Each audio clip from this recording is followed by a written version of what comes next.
May naiisip ka na bang plano kung paano mo palakihin ang iyong kita or benta ng iyong maliit na tindahan?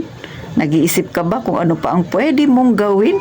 Aba, kung ganyan ang iniisip mo, parehas tayo. Kaya, habang nanonood ka kay Titintin, mag-subscribe ka na sa akin. Dahil mayroon akong ichichismis sa inyo na pwede mong kunan ng kaunting idea. At syempre, pakilike na rin ang aking video, mga kasari. At kung hindi kayo busy, pakishare naman. At eto na, umpisa na natin ang ating Real Talk na chismisan.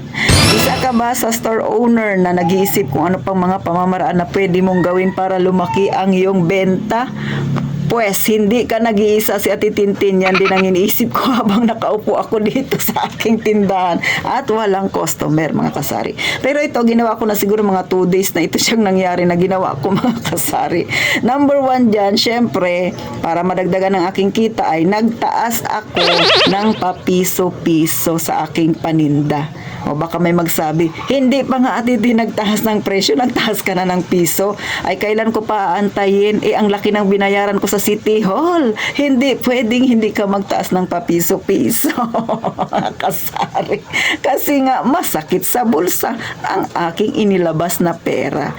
O meaning, yung aking naging presyo noon ay hindi siya sasapat, mga kasari, sa aking, hindi siya sumapat sa aking bayarin. Kaya kailangan kong magtaas ng papiso-piso. Bakit ko ba tinaas ng papiso-piso? Kasi sa papiso-piso na yan ay hindi gaano kabigat sa bulsa ng isang mamimili, mga kasari. So ako, may kinausap ako kanina na customer ko, sabi ko, pasensya ka na ha, nagtaas ako ng piso kasi nga, sabi ko, ang laki ng binayaran namin sa City Hall, ganyan-ganyan. So nag-uusap kami, sabi niya, oo nga, okay lang naman yan, piso lang naman tinaas mo. So kailangan lang ng magandang communication sa ating mga customer kasi nauunawaan nila yan, lalo na mga kasari, alam naman nila kung gaano talaga kahirap ang mag-renew ng permit.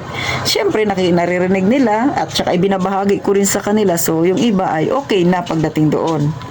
Kung baga, pagka naipaliwanag mo sa kanila, yung layunin mo ay nakikisimpatya naman sila, mga kasari. So, kailangan lang maging honest ka sa customer mo. Pero yung iba, hindi, yung ibang mga item ko, hindi ko na sinasabi sa kanila pagka nagtaas ako ng papiso-piso, katulad ng mga dilata na yan, kasi hindi naman siya lagi nilang binibili. So, nagsasabi lang ako sa kanila kapag yung lagi nilang binibili na item sa akin, syempre, kabisado na nila yung presyo, mga kasari. So, sa mga mga paninda ko, selected lang naman yung tinaasan ko ng papiso-piso, mga kasari. Hindi naman siya lahat. Yung kailangan ko lang talagang itaas at sa tingin ko naman ay worth it naman siyang itaas kasi nga ay dati kasi yung iba kong mga item ay 2 pesos or 3 pesos lang yung naging patong ko. So, kailangan kong magtaas kahit piso lang, mga kasari. Next, syempre, ang ginawa na Titintin, yung mga slow moving ko na item, mga kasari, ginawan ko ng paraan para ma-display ko siya lahat sa harapan para maging kapansin-pansin siya sa mga bata. So, may pakita ko sa inyo, baka sakali makakuha kayo ng style ni Titintin, pwede nyo rin gayahin ito. So, gaya nito, slow moving kasi itong ganito sa akin, mga kasari. So, minsan naabutan siya na expired kasi nga per box yung nabibili ko. So, ang ginawa ko, inilabas ko siya sa box, ilagyan ko siya ng plastic. Tapos ito kasi, nabili ko lang ito, may mga hook ito dito. So, naka-display siya sa harapan ng tindahan ko. So, kapansin-pansin na sa mga bata. So, naging fast moving na siya ngayon, mga kasari.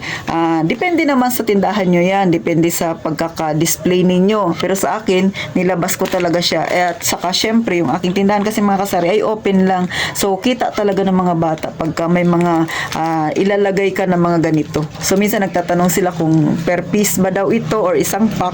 Kasi nag-aalangan siguro sila kung isang pack kulang yung kanilang pera. Sabi ko, hindi, per piece lang yan. So, ngayon ay medyo okay na siya. Naging fast moving na siya. So, tulong yan sa mga item natin na mahina talagang bumenta. At syempre, next dyan, kinarir ko na rin ang paggagawa ng peanut butter. So dati, nag-aalok-alok lang ako sa mga kakilala ko. Ngayon ay nag-stock na talaga ako ng peanut butter dito sa aking tindahan, mga kasari.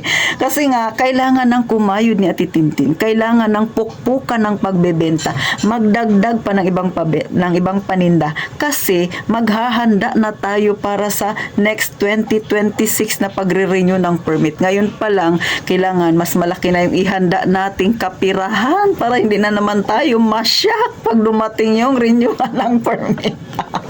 Ikaw ba, Sisi? Parehas ka rin ba kay Ate Tintin? Malayo pa lang ay naghahanda ka na rin. Lalo na ngayon talaga mga kasari. Kasi, syempre, malaki talaga yung itinaas. Kaya, sa susunod na taon, hindi man siya ganun kalaki. At least ay handa na tayo. Handang-handa na tayo mga kasari.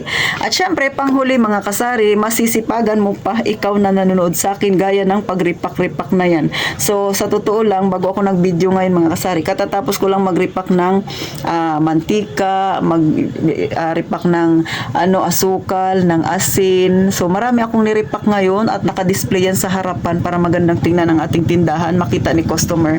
So katulad ng asukal, slow moving siya mga kasari. Bihira lang ang bumibili ng 1/4, kadalasan dito ay 5, 10. Simula nung nagripak-ripak ako tapos din-display ko sa harapan ay naging mabenta na siya. Dati yung asukal ko hindi siya ganun kabenta eh. Pero ngayon napansin ko naging fast moving na siya. Maging yung asin at kung ano-ano pang nire-repak ko na i-display ko sa harapan. So depende yan sa pagdi-display ninyo kasi sa totoo lang mga kasari, dito sa amin sa dami ng tindahan, kailangan marunong kang gumawa ng strategy.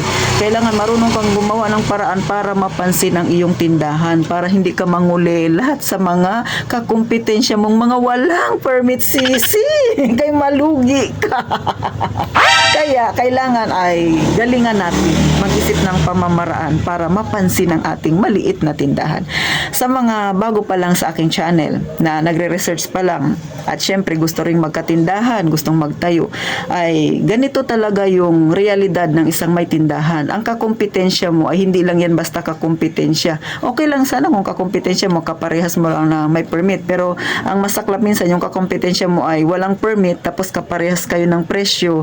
So luging-lugi ka kasi ikaw ay may binabayaran, siya ay wala. So ang gagawin natin, kailangan gumawa tayo ng paraan, makaisip ka ng paraan para mapansin ang iyong tindahan mga kasari. So isa yan sa ginagawa ni Ate Tintin.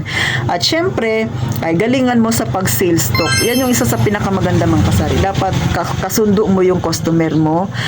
Mag-sales stock ka, mag-offer ka pa ng ibang item. Huwag kang pumayag na umalis siya sa tindahan mo na wala siyang binili. Kailangan meron siyang nabili talaga sa tindahan. Mga kasari, pilitan na ito.